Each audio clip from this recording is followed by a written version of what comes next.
Hey guys, in this video I'm gonna try to make a huge amount of current. How? With something called a transformer. I think a lot of you know already what it is, but I'm still gonna explain it. So basically, a transformer works by having two coils, and both of them have different amount of windings. So let's say on the primary, so the first coil I guess, there's 10 turns, and on the secondary there's 5, okay? And then what happens is if you like input 10 volts on the primary, you get out, if I have, wait, was it 5 turns or 10? Wait, okay, 10 turns on the primary and 5 turns on the secondary, okay? If you transmit the power in between them with a cord that goes inside them, then you get outside, if the turns on the secondary is just half as much as on the primary, like here where you have 10 and 5, the current doubles and the voltage halves. Does that make sense? Is that a word? Anyway, but you can also do it in reverse, where you have like more turns on the secondary, so you get more voltage with less current. I'm gonna be doing it where I have a lot of windings on the primary and then very little windings on the secondary. Basically, I will use I think about 200 windings for the primary and then 10 for the secondary. So this will mean a power transmission of about, also a ratio of about 1 to 20, no, rather 20 to 1, which means that the input, that the output current is literally 20 times as high. Yeah, that's insane. Like if 3 amps flow, you get 60 amps output, and that's basically very, very, very, very, very powerful. Okay, let's get into it, right? By the way, this video is not something that you are really educated from. Well, I hope you are, okay? But the thing is, I'm doing the videos like this. I want to give you a realistic kind of idea of how these DIY experiments work, because it isn't just you do the thing and it works and everyone's happy and the life works great. No, that's not what it's like. Everything breaks always. Like, look at these few clips of everything breaking. 3 to 1. Yeah, pretty much, right?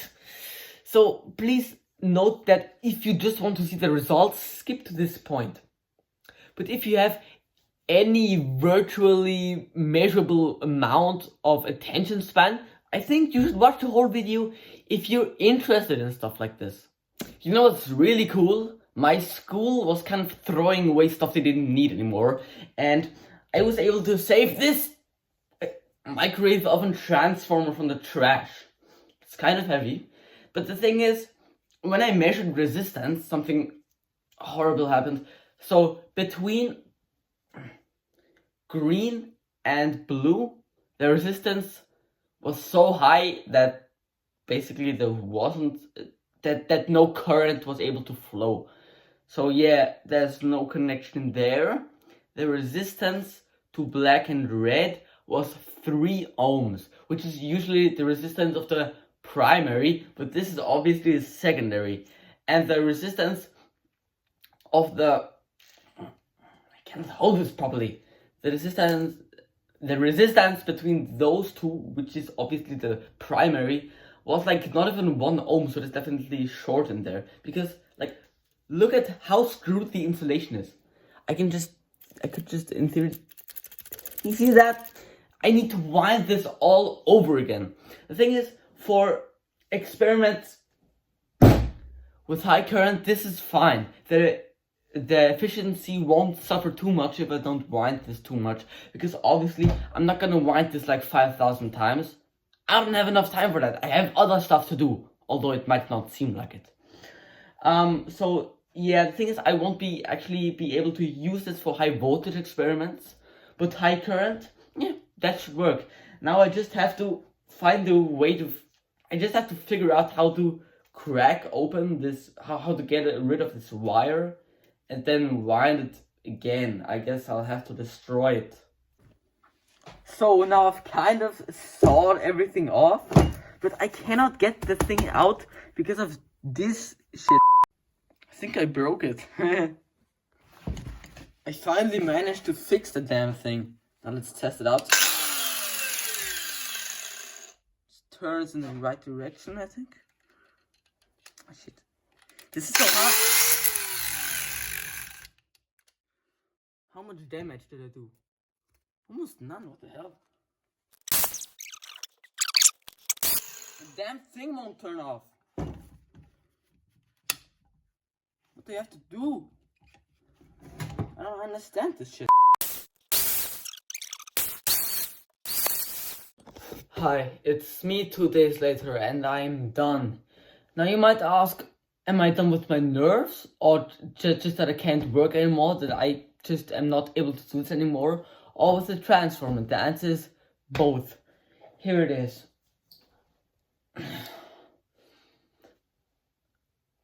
I have about 10 windings on that big ass wire here, and about 200 windings. Wait, let me count this up real quick. Okay, so first off, the one with the little wires. 12 windings. Wait, I'm pretty... No, 9 windings. I recounted them, sorry. And now let me count the primary. About 200. Yeah, I'm sorry. I'm not counting that. I can't. Okay, so basically the idea is if I have about 10 windings on the secondary and 200 windings on the primary, the ratio is obviously 1 to 20. No, or 20 to 1, whatever. Which means the current gets 20 times higher than the input, approximately. So if I have 3 amps of input, I should get 60 amps of output. Obviously, it's going to be a little bit less because of inefficiencies. This is not a very efficient setup. It doesn't matter to me. Let me tell you about my day today.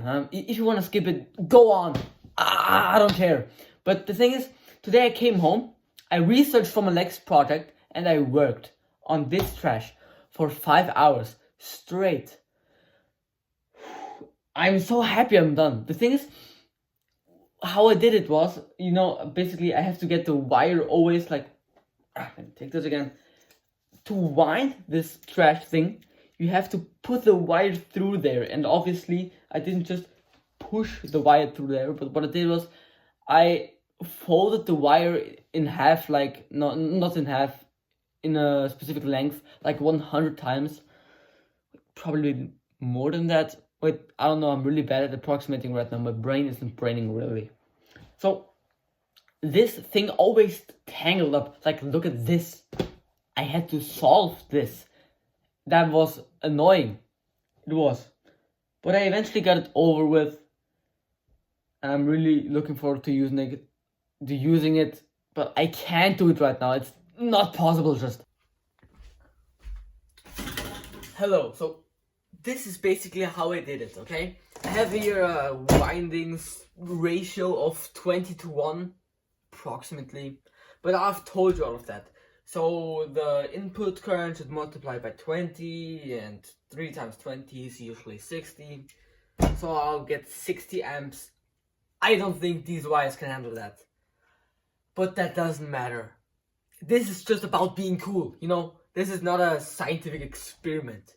Well, it kind of is. No, it isn't. Not important. Anyway, so basically, yeah, let's power it up. But before that, let me tell you something. I've hurt myself here pretty much. So what I was doing is, it was just after I cut the wires with my saw, circular saw. I still don't know what to call it. Sorry. And I was trying to get these big ass wires off, okay? And so what I was trying to do is put my screwdriver in there. No, wait, okay, so you have to imagine these wires being cut here, okay? So I put my screwdriver in here and push down, okay? Hard. But these dumb wires wouldn't budge. So I used all of my force, which is when I slipped and hit my hand really hard on the side of the transformer. And if you've ever handled transformers like this, you know that they are really, really, really sharp on the edges. It went pretty deep. It almost went to my bone. My skin is pretty thin here. It was a really bad spot this could happen. Look right here. This was a few days ago now. And now I'm gonna power it up and stop talking. Let's do it! I didn't realize it at this point of making the video, but my understanding of transformers was pretty wrong. I mean, I got them, how they converted voltage and current and whatnot. I got that pretty well, I guess. It's pretty simple principle, but what I didn't get was that you can't just use the Ohm's law to indicate how much current is going in and out. I figured I wanted to get about 3 amps input. That's why I keep on talking about 60 amps output. 3 amps input times 20 is usually 60.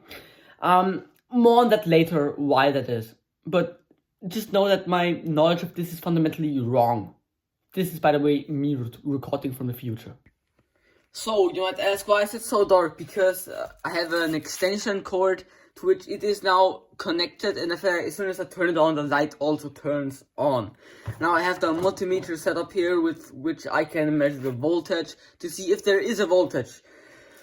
Now I'm gonna have to turn it on, and I hope so much that these resistors don't blow up. But I have the feeling that they are gonna. I'm so afraid. I can't do it, but I have to. Okay, preparing for goddamn explosion. 3, 2, 1. Hell yeah, bitch! Sorry that was loud. But it didn't blow up. Great.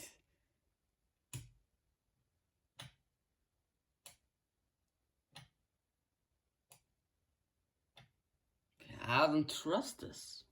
Okay, first off, let me measure the voltage between. Why is it showing such weird values? First, let me measure voltage here. Okay, I found the problem, and the problem were the resistors. I'm not sure if they broke, like during the fiery explosion that was before, but now that I'm connected. Wait, let me plug that back in. But now I only have one resistor attached. Like the one resistor now had about 20 million ohms and the other one 200,000, and it's just this one that kind of works. The thing is, the carbon fiber rod does actually provide a large resistance of about 150, 200 in that range, which is ideal. And this only provides about 18 ohms, so if it explodes, I don't really care, okay? So let's turn off the light, plug it in, and then turn it back on. No, why are you out again? Get in there. Ah, crap. Okay. I am afraid, because this time it has an actual chance, pretty high chance of exploding. 3, 2, 1. What was that? It heard interesting, I didn't look though. I want to look so bad. I need to look. I cannot do it. I cannot do it without looking. What the hell just happened? It sounded like a really angry arc. Oh, it sounded so cool. Why didn't I get to see it? That's unfair. Only you. Okay, now let me turn it on, I'm afraid. Whoa. Whoa, that was hella bright. Okay, I guess no resistor it is. Well, let me plug this out and turn the light on again, otherwise we can't see here. Okay, now let's watch how it works. So like this. Light off, plug it in, duck down and turn on. 3, 2, 1. Shit. Only while editing I noticed at first actually that the voltage spikes every time I turn on the thing. Take a look at it. Shit. What was that? Okay. Let me do it like this. I'm gonna connect a wire. Shit. I don't have 3 hands. I need more hands. Okay, can I do this with one hand? Oh no, I can do it with my feet. Can you see anything? Yes, you can. Wait. Okay, let's measure the voltage between there. Okay, now I'm gonna turn it on with my foot. Oh, this is so... Okay, no, this is such a bad idea. Wait.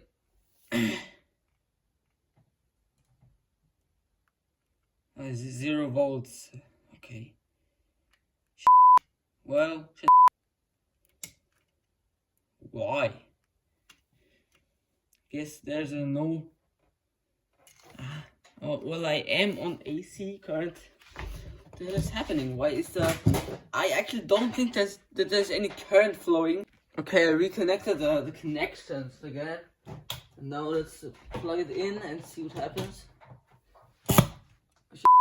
If you're an electrician or even just a physicist, you may be thinking about killing yourself because I'm just saying wrong things all along.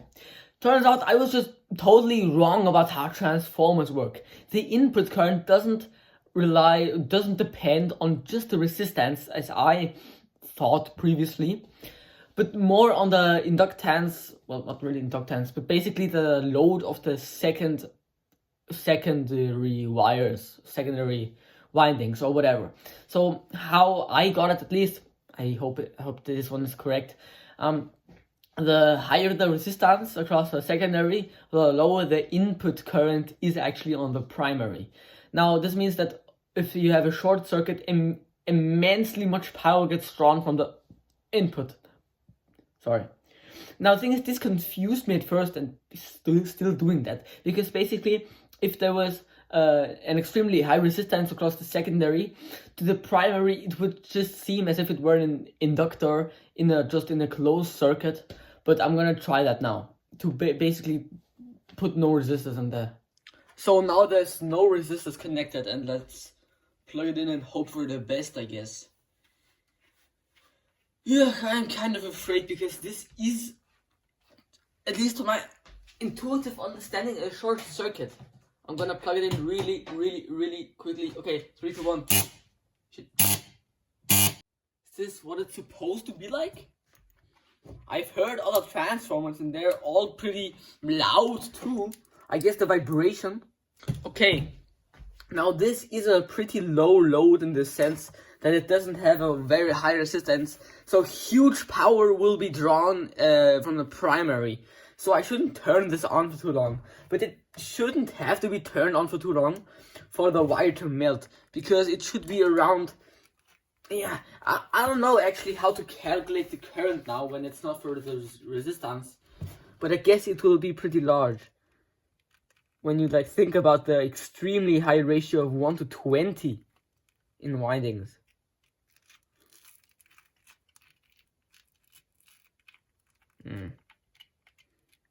How do I keep this from just falling down? So in theory it should get to melt pretty quickly actually. I'm really excited, to be honest. Okay, 3, 2, 1. Did it just blow right off? It just blew right off. Look at that. Screw it, I'm gonna use a thinner copper wire. Wait, let me get one. So let's get this tin off of here. 3, 2, 1. What happened? Oh, oh, why did that scare me so much? A metal pipe. I touched a metal pipe with my feet and it made a little noise and I got scared to death. Okay, let's try it out again. Please don't just blow out, okay?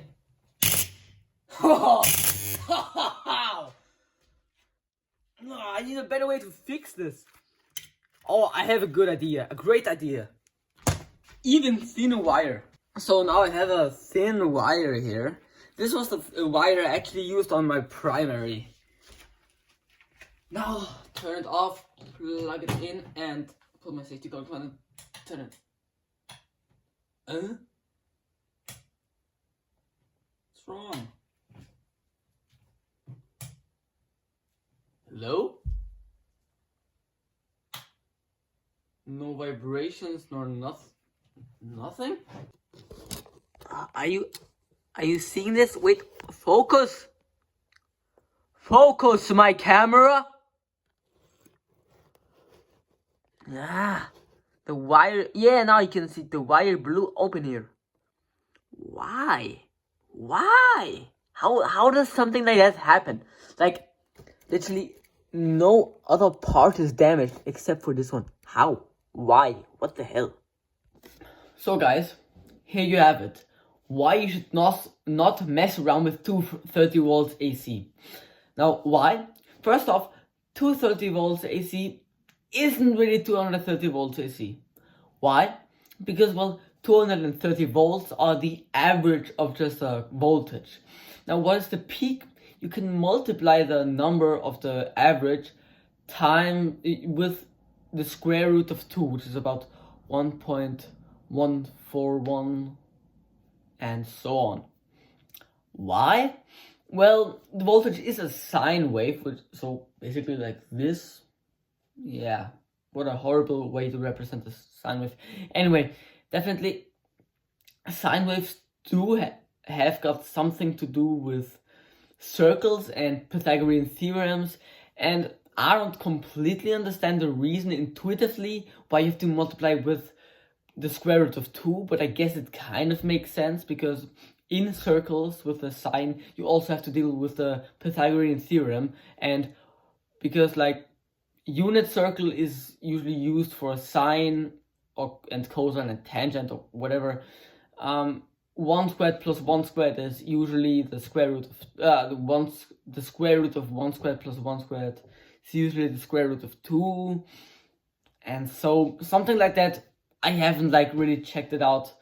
Not that I really care enough right now after that. So I'm getting really off topic here.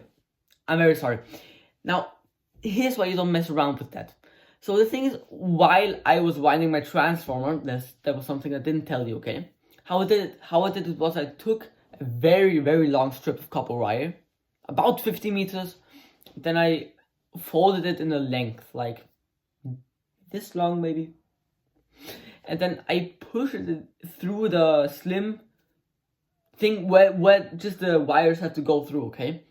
But in this process, the extremely sharp edges cut the enamel coating on the wire. Now things I wasn't too concerned really, because I thought, well, okay, I mean there's not too many cuts, so the probability of a short happening. Wait, sorry, this is really uncomfortable. The probability of a short happening is pretty low, and even if it does happen, like only a few windings get taken out with it, so it shouldn't be too bad. Well, little did I know that arcs are already extremely powerful if you have 230 volts AC. Well, for 230 volts peak AC. No, 230 volts AC. I'm so sorry, I'm getting confused. And 325 volts peak AC. 320 volts isn't really enough to make a huge arc. About 0.3 millimeters, which might not sound like much, which it really isn't. But considering that those wires were extremely close together, that's, yeah, enough to make an arc.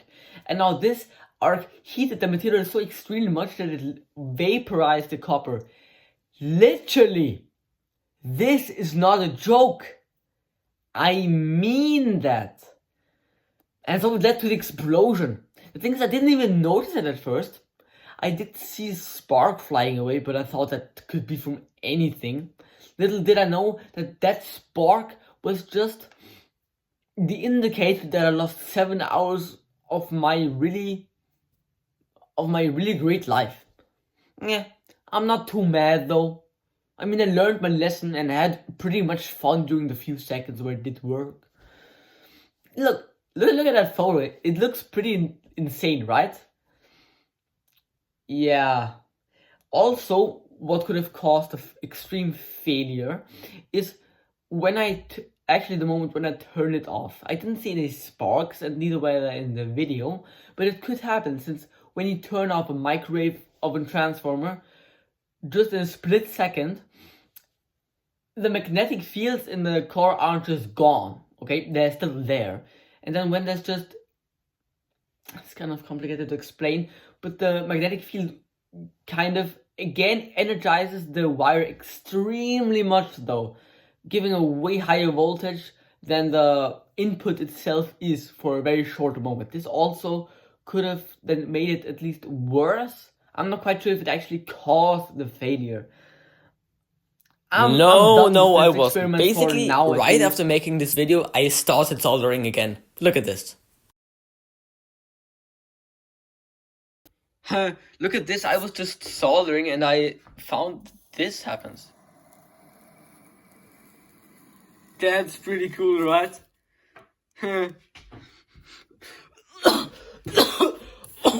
Whoa, gosh. Okay, now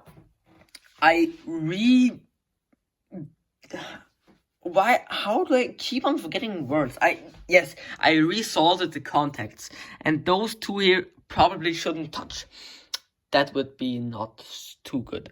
Anyway, I measured the resistance between the two wires, two contacts, I guess, and it came to about 0.8 ohms, which is very, very close to what the resistance actually was in the beginning, which is a really, really good sign, indicating that there isn't a major short internally.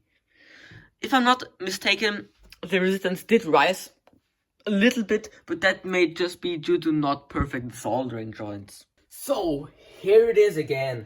The soldering joints are not touching. And as I explained to you before, the higher the resistance is on the secondary, the lower the input current is. And so, come on, don't. And so I decided to use something that has a higher resistance than just copper wire, so I don't completely overload the primary, which happened before. Yeah, I am pretty afraid. When I'm being honest. Okay. I'm not sure if I can do this. I'm so afraid! Why am I so afraid? It's just high current, no voltage. Oh. Oh no. The soldering broke. How? Why? Frustrating. Now let's measure the resistance. 1.5 million ohms. Oh, crap. Okay, what's the resistance now? Okay, is it still in the mega ohm range? No, it isn't. Great. Oh, hell yeah! 0.9 ohms. That's a value I strongly accept. Okay. Yeah, screw it. I'll just put on the copper wire like before. Let's turn it on. 3, 2, 1. Ho! Woo! Oh, do you see that? It's glowing. Oh, wow. It worked.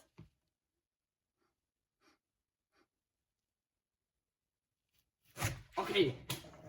Let's take a look at the results. Oh my god, it actually worked. You know, I was this close to just... I'm sorry, you have a little bit of dirt there. I was this close to just giving up. Wow.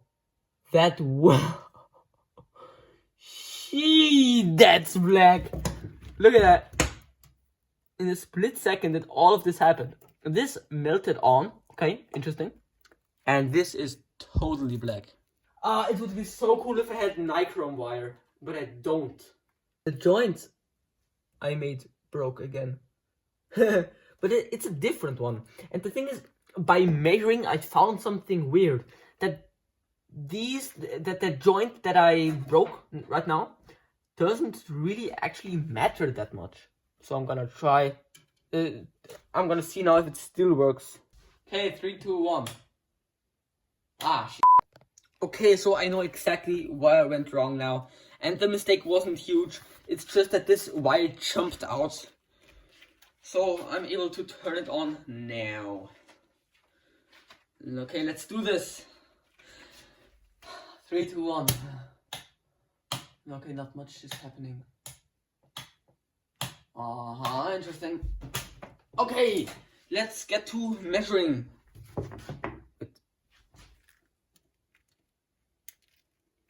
Maybe it just jumped out again?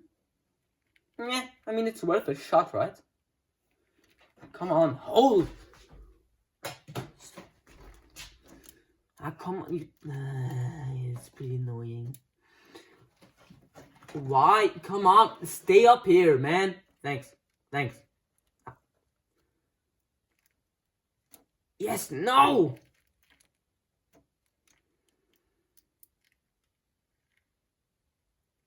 Oh, finally. Okay, 3, 2, 1. Oh! Whoa! What happened? No! If the insulation is broken again. Oh no, it's just the clamp that fell off. Okay, that isn't too bad. Okay, that's something I can fix. Oh shit, no, it actually melted on. Wait, you can actually see the imprint. Focus. Yeah, you can see the imprint. This is where the wires actually went.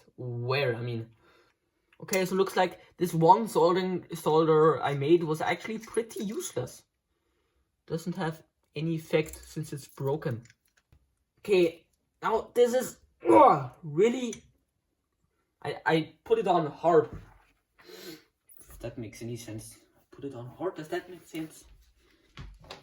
Now I'm just gonna take this larger wire, not as thin as the one I used before. Just... I want to see it get really hot. I want to, yeah. Oh, let's do that. Come on, the wires aren't going there very well. Yes, thank you. Now just you, sir. Yeah, go through, please. Thanks. Okay. 3, 2, 1. What happened? This is all really violent. Explosions after explosion after explosion. Come on. The solder kind of broke here again. Wait, I'm gonna have to touch this. Still pretty warm. Unsurprisingly well. But not like that it's really hot, I mean. What happened here? Huh? This is pretty confusing. I don't know why, but the thin wire has gotten twice as thick. It like kind of folded on itself and then joined. But this is good, so it has more surface area where I can clamp them together, which is good for a lower resistance contact, so it doesn't blow up. Oh no, okay, the thing went off and now it's just a normal contact. You know what? I have some aluminum foil here. More surface area. I don't see why this wouldn't work. Okay, it's plugged in. 3, 2, 1. Whoa! It started glowing. Oh, that's so cool. Oh my gosh! Did you see those vibrations? Oh, this is the happiest I've ever been. Whoa! What a dopamine generator this is. Yeah, I'm sorry. I'll have to do it again. Oh, the contact blew again.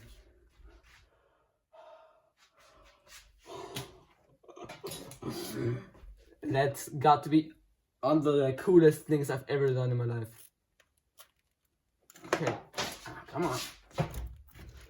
Is it? Oh, please tell me it's just the contacts that failed here. No, it doesn't look like it. Completely burned. What? 1 ohm. Wow. Why didn't it work? Well, the noise I just made was pretty weird. Wow. Okay. I can't resist. I will have to do it again. It's just Maybe I should scratch off some of the carbon that went on here. Okay. I'm excited. I'm pretty damn excited. 3, 2, 1. Oh! That's not very good. Let's plug this out. Ah, yeah, baby. Just the contacts. I can fix it. Okay. Clamp is secured. 3, 2, 1. Yeah! Oh my gosh.